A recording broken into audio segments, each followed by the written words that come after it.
My name is Matoshi Sasaki. My husband and I live in a small apartment. We have been married for 3 years, and things are generally good between us. I specifically said, genuinely good, because I have become dissatisfied with my husband over the past few years. To be precise, it is not so much with my husband as with my husband and his conscience, but things are so good between my husband and my in-laws that I visit my in-laws' house once a week.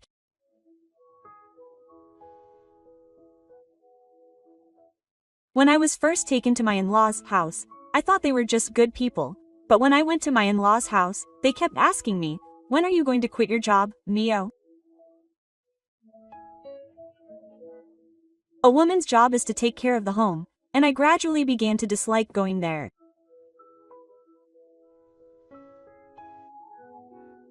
I like my current job, and I want to continue working as long as I can. I have been telling my husband about this for quite some time. However, he doesn't even look me in the eye, as if it has nothing to do with me, even when I am criticized by my in-laws. I have become uncomfortable visiting my in-laws' house, and I have even told my husband that he should go by himself. However, my husband forced me to go with him, saying that his parents wanted to see me, and I gave up trying to persuade him.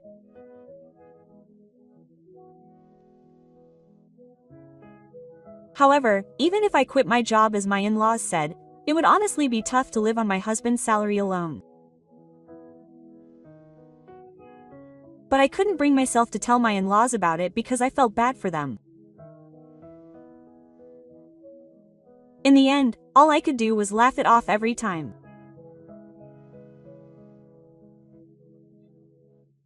I didn't like my husband's arrogant attitude, but what I hated most of all was my in-laws asking me when I was going to have children.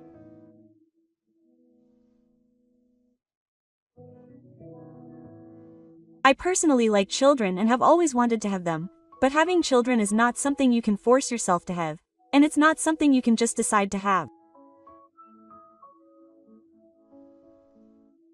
First of all, I didn't understand the idea of having children just for my parents. To be honest, I wanted them to leave me alone.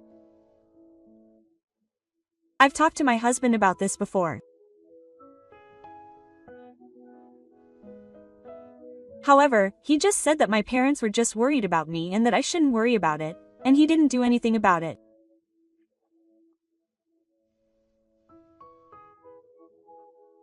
Just when I was starting to feel quite frustrated with my husband's attitude and the fact that I was the only one who had to keep putting up with it, my mother-in-law said something I just couldn't stand. "You haven't had children yet?" They said, "Are you perhaps infertile?" In addition to what my mother-in-law had said, my father-in-law looked at me as if I were a criminal, asking if I had married their son without telling them that he was unmarried. I couldn't stand it anymore.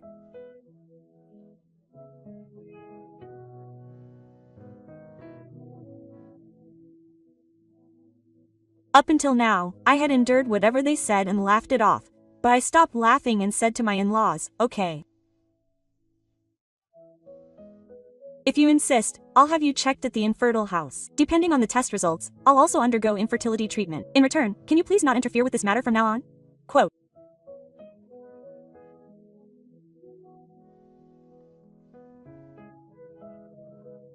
I was surprised to hear such a statement that I couldn't believe had come out of my own mouth, but I realized how much stress it had caused me.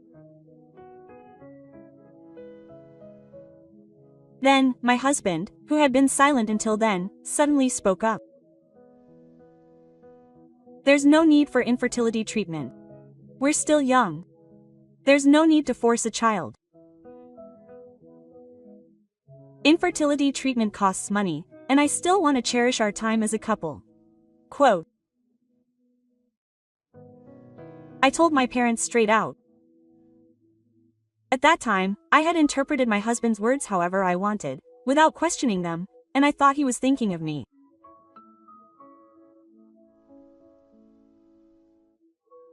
One weekday, I took a day off and headed to my uninhabited house.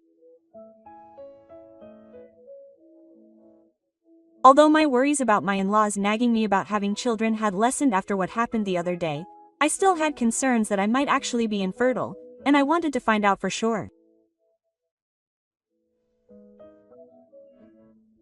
At first, I thought about asking my husband to help, but whenever I tried to talk to him about infertility treatment, he would get upset for some reason and we couldn't have a proper conversation, so this time I decided to just get tested by myself. The test was over sooner than I expected, and since the results would be out in a week, I made an appointment and headed home. As I was leaving, my eyes met with a pregnant woman in the waiting room. I recognized her face and couldn't help but stop. She seemed to notice me right away and started talking to me. Could it be? Could it be? When I called out Kanako's name, she nodded back, and as I had imagined, I realized that she was my classmate from elementary and junior high school. Kanako's stomach had grown quite large, and she was currently 9 months pregnant. It seemed that she had had a regular checkup today, and since it had already finished, I decided to drop by her house while I was dropping her off.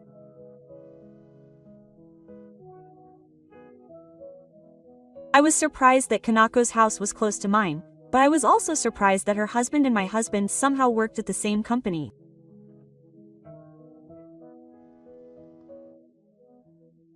As we chatted about each other's recent activities and our student days, my eyes naturally fell on Kanako's belly. Since I was staring at it, Kanako asked if I could touch it. When I asked if it was okay, Kanako said, "Of course." I gently touched Kanako's belly.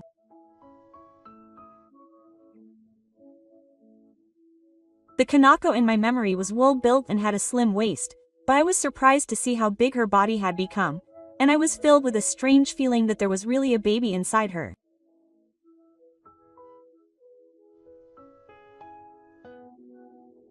After placing my hand on her belly for a while, I was about to speak when my hand suddenly bounced back. I looked up in surprise and looked at Kanako. "It's amazing that you've done that now. Right?"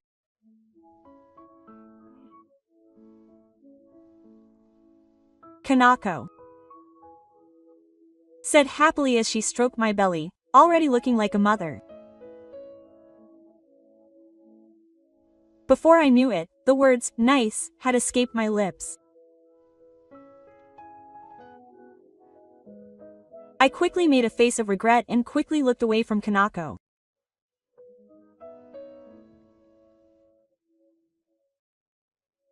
It must have been enough for Kanako, who is sensitive to people's emotions, to notice, and she asked me if something had happened, even though I apologized if I had misunderstood.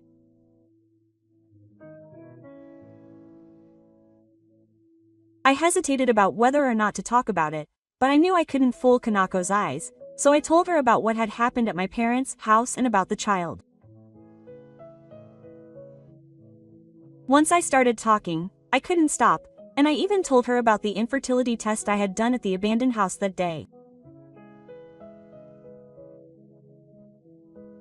I thought I might have said too much after I started talking, but a strange sense of trust that it was okay to talk to Kanako won out. More than anything, I think I just wanted someone to listen to the frustrations I'd been feeling for the past few years. Kanako only gave me a pat on the back while I was talking, and then listened quietly. When I finished talking, the child had been holding back all this time. "You did well to endure it. If it were me, I wouldn't have been able to endure it and would have cut ties with my in-laws." Yeah. I just realized it now, but it seems I had been quite stressed out. Having Kanako talk to me made me feel a little better. Well, at least my husband was on my side. I said that and laughed a little, but Kanako's expression remained stiff. Not understanding why Kanako was making that expression, Kanako opened her mouth, looking confused and reluctant to call her name. As for her husband, maybe it would be better to keep the test a secret from him for the time being. Huh? Kanako's unexpected words made me roll my eyes. I wondered why Kanako had said such a thing, so I asked Kanako. Then Kanako began to tell me something surprising. I couldn't take in what Kanako had said, and somehow managed to make it home with shaky steps. After I got home, I sat on the sofa and kept going over Kanako's story. I didn't want to believe it. But I couldn't believe that Kanako would lie like that. More than anything, I myself had doubts about my husband's attitude. If what Kanako said was true, I couldn't forgive my husband. I made up my mind and decided to find out.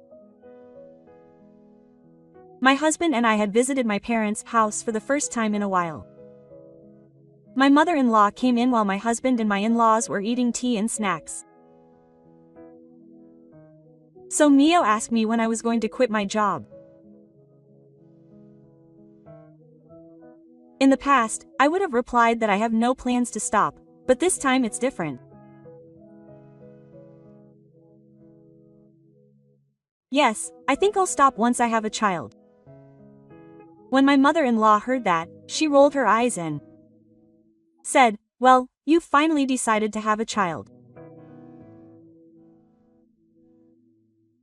My father-in-law was also excited, wondering how I would be able to hold a grandchild, but my husband glanced at me for a moment, giving me a look that said, "Don't say anything unnecessary," and then said, "Well, even so, we're going to have a child, so I don't know if we'll be able to have one right away."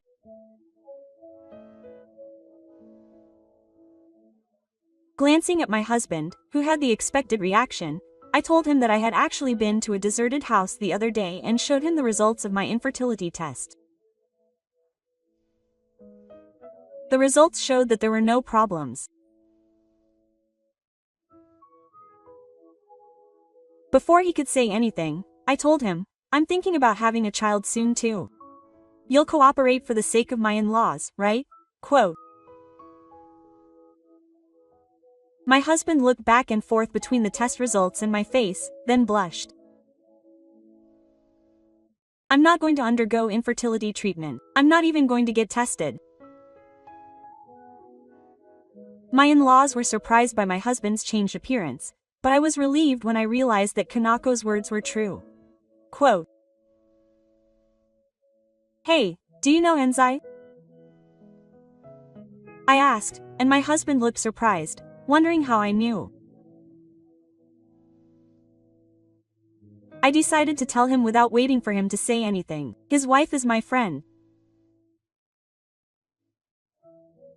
I heard that she says at her company that I'm a wife who is infertile and can't have children, and that she's a woman who only works in the vascular industry and is a total idiot.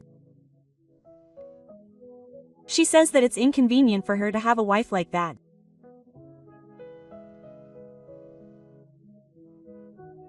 I looked at my husband with a cold gaze that I had never shown him before, and he trembled and snapped. Quote.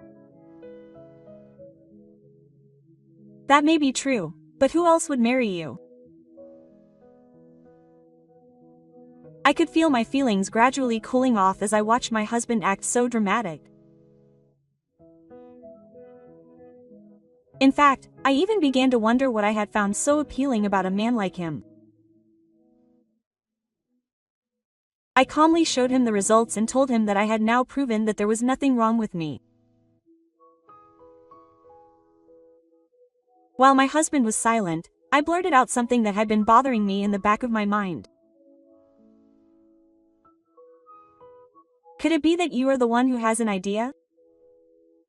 Isn't that why you refused infertility treatment and testing?" Then my mother-in-law, who had been listening silently the whole time, interjected. Quote, "That can't be true. There's no way there's a problem with my son. If there is a problem, it's yours." My mother-in-law's face turned bright red, and she picked up the test results on the table and tore them up, saying, "You must have forged these."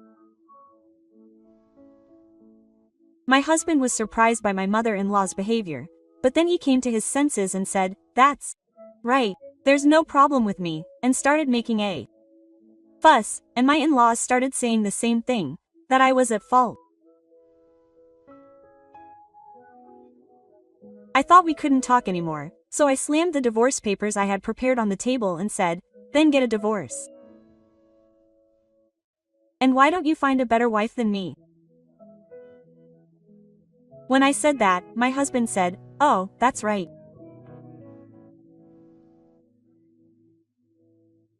I'll find you a better wife than you," and he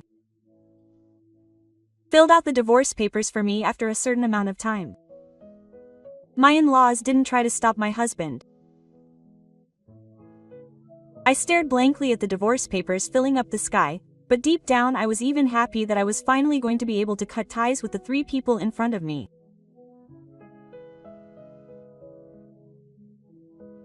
Once I was done filling them out, I quickly snatched the divorce papers, said goodbye, and quickly left my parents' house.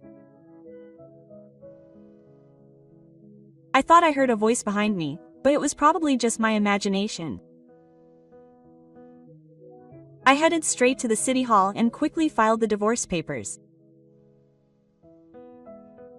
A few days later, we quickly moved out of the apartment we had been living in together, and I moved back into my new home. Since I was the leaseholder for the apartment and had already made some preparations for this day, the move went smoothly. Incidentally, I packed my husband's belongings in cardboard boxes and sent them to my parents' house, COD. Just as I was getting used to living in my new home, I received a call from my husband. I answered the phone, wondering what was going on, and he started yelling at me. He asked me why I had filed the divorce papers and why I had moved out of the apartment. And I really wanted to ask him why I was doing it now.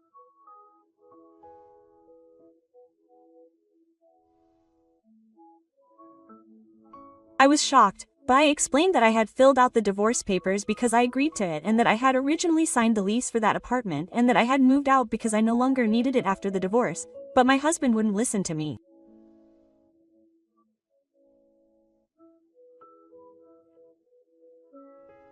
He said, "Retract the divorce. No, let's go file a new eviction notice.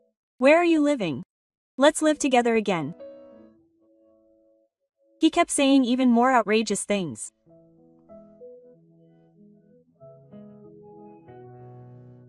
I decided I couldn't deal with him any longer, so I told him to hang up and not call me again, but my husband threatened me, saying that if I didn't tell him where I was living, he would come to my office.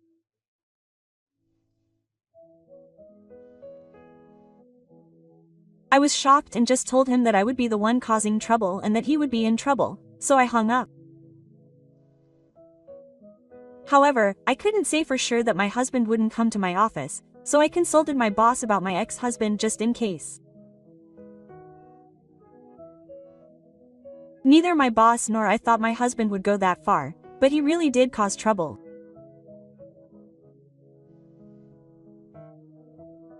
The security guard told me that he had caused a commotion in the company lobby and that they had to call the police.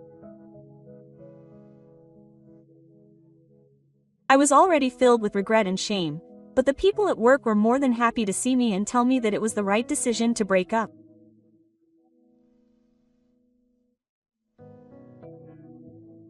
Later, I heard from Kanako's husband that when the company found out about the police case, her ex-husband panicked and tried to make me out to be the bad guy. But when Kanako's husband corrected him, it became clear that the things he had been telling me were lies, and he felt uncomfortable at work, so he quit.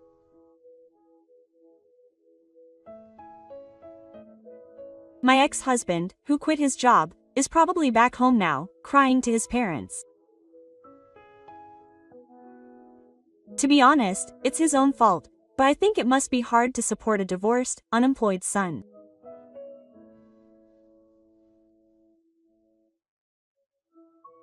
Well, it doesn't matter to me now that I'm a stranger, but since then I've stopped feeling unnecessary stress and have been devoting myself to my work every day.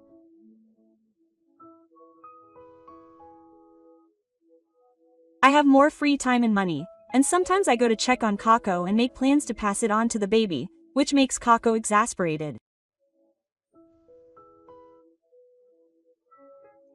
I don't have the time to think about remarriage yet, but I hope that someday I too can have a happy family.